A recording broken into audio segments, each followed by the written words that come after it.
avons atteint depuis l'ouverture 1 million de visiteurs. 1 million de visiteurs venus du monde entier, ici dans notre pays de Meaux, pour découvrir, apprendre, comprendre ce que fut la tragédie de la Première Guerre mondiale.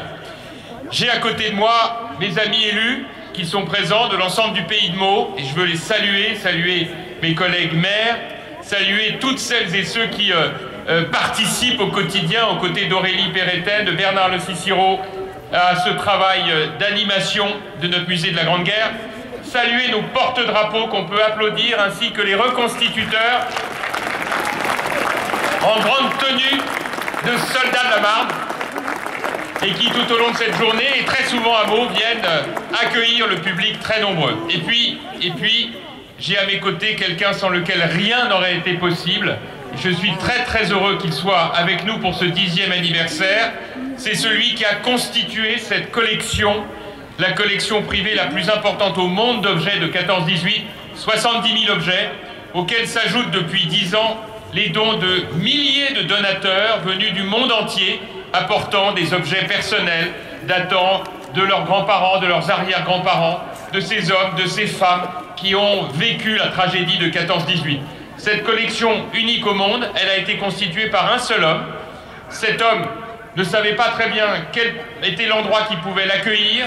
Personne ne trouvait le moyen de créer le lieu qui était nécessaire. Lorsqu'en 2004 nous nous sommes rencontrés, il y avait un Américain, un collectionneur américain de Boston qui lui avait proposé de reprendre cette collection, mais entre-temps, la vie a fait que j'ai pu rencontrer Jean-Pierre Vernet, car c'est de lui dont il s'agit, et que je lui ai proposé, s'il en était d'accord, de nous céder cette collection et de faire en sorte qu'ici même, sur ce site héroïque de la bataille de la Marne, où en septembre 14, des soldats français ont sauvé la France et sauvé la démocratie, eh bien il a donné son accord pour céder cette collection et nous permettre de construire ce musée magnifique qui fait que chaque Meldoise et chaque Meldois, chaque habitant du pays de Meaux peut être fier de ce musée.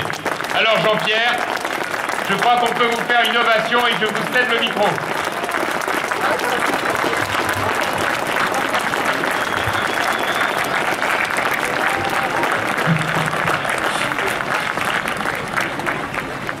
Oui. 10 ans déjà, j'ai l'impression d'être un bébé là. Bon, sérieusement, je voudrais rappeler ce qui s'est passé il y a 17 ans en fin de compte, en 2004, quand j'ai rencontré Jean-François. Nous ne nous connaissions pas, et il y a eu comme un déclic, comme une révélation, pour lui en tout cas, une sorte d'instinct venant du fond du cœur, et il a dit: la bonne ville de Meaux mérite un musée, mérite ce musée. Et ça, pour moi, sans lui, il n'y aurait pas de musée. Hein. Voilà. C'est peut-être ce qu'on appelle le génie politique. En tout cas, il faut le savoir. Donc, 10 ans après son ouverture, le musée de Meaux est donc devenu un endroit incontournable, des sites de mémoire dédiés à la Grande Guerre. Tout autant un musée d'histoire que de société, c'est donc un lieu de découverte qui a séduit, dès son ouverture, le monde enseignant et apporté aux scolaires, mais aussi aux autres publics, un éclairage très varié, propre à questionner, à interpeller, et même juger, en un mot faire réfléchir, et mieux encore, apprendre la tolérance. D'ailleurs, c'est probablement ce qui a incité autant de donateurs à venir enrichir les collections. Aujourd'hui, pour moi, le musée est comme une sorte de phare. Je le vois, 100 ans après cette première grande guerre, comme une nécessité presque charnelle, voulue par les vivants d'aujourd'hui, comme une humble réponse aux millions de croix de bois. J'aimerais aussi y voir comme une sorte de lumière, faisant face aux ténèbres et tragiques lanternes des morts, celles qui sanctifient leur ligne de front. À la nuit tombée, leurs phares s'allument et brillent de la Suisse à la mer du Nord. Eux se doivent de rappeler aux vivants la grande tragédie qui a ouvert le XXe siècle. Ainsi il en est à l'Hartmann-Billerskorf dans les Vosges, à Douaumont et Vauquois dans la Meuse, Dormant dans la Marne, Cerny-en-Laonnois sur le chemin des Dames, ou Notre-Dame de Lorette dans le Pas-de-Calais. Je vous remercie.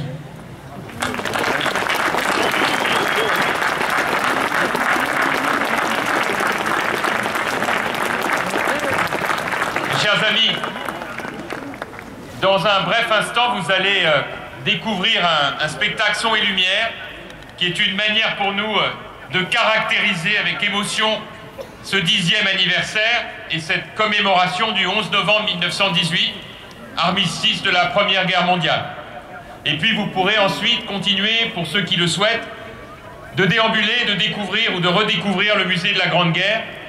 Bernard Le Cicero me disait tout à l'heure que nous avons dépassé les 4500 visiteurs en cette seule journée, donc autant dire que d'ici la fin de la soirée, nous serons au-delà de 5000.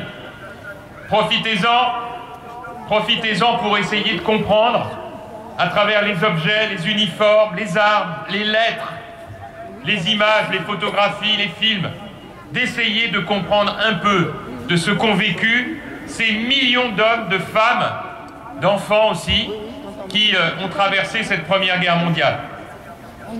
Il y a une chose que je voudrais vous dire à chacune et chacun d'entre vous avant de découvrir avec vous ce spectacle.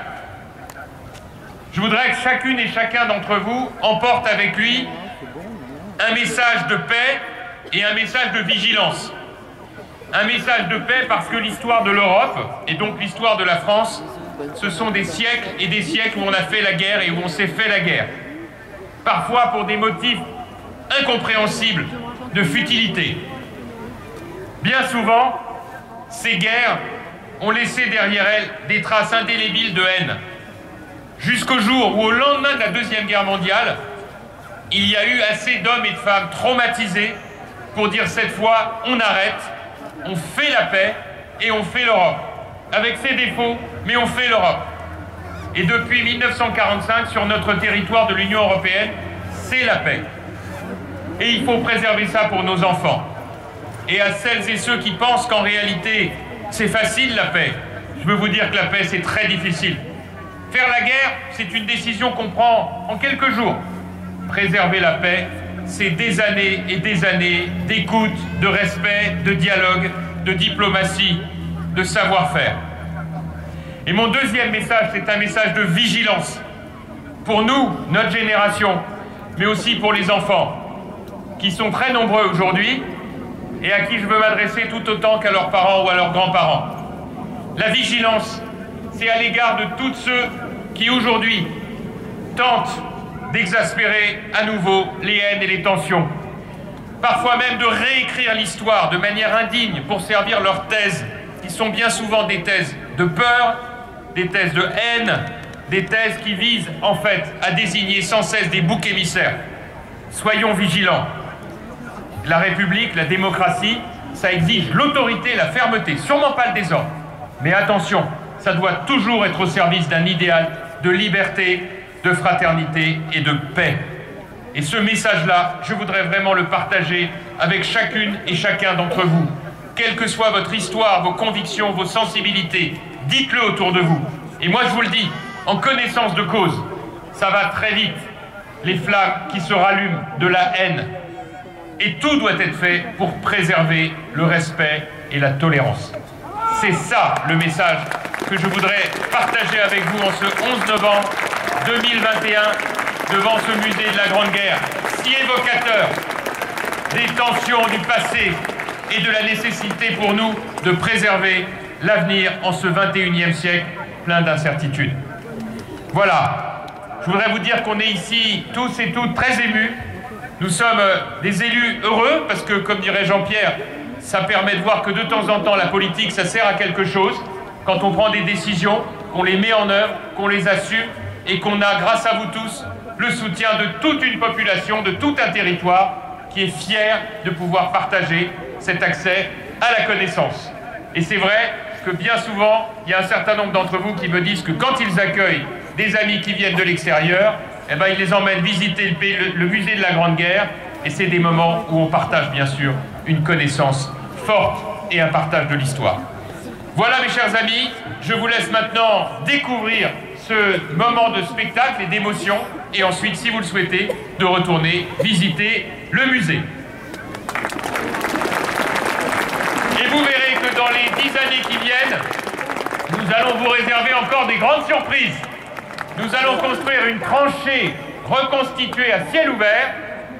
Et vous verrez à cette occasion aussi les wagons que nous avons retrouvés de l'histoire de 1914, où on transportait les troupes, les animaux, et puis un peu plus tard, hélas, qui ont servi à la déportation en 1940.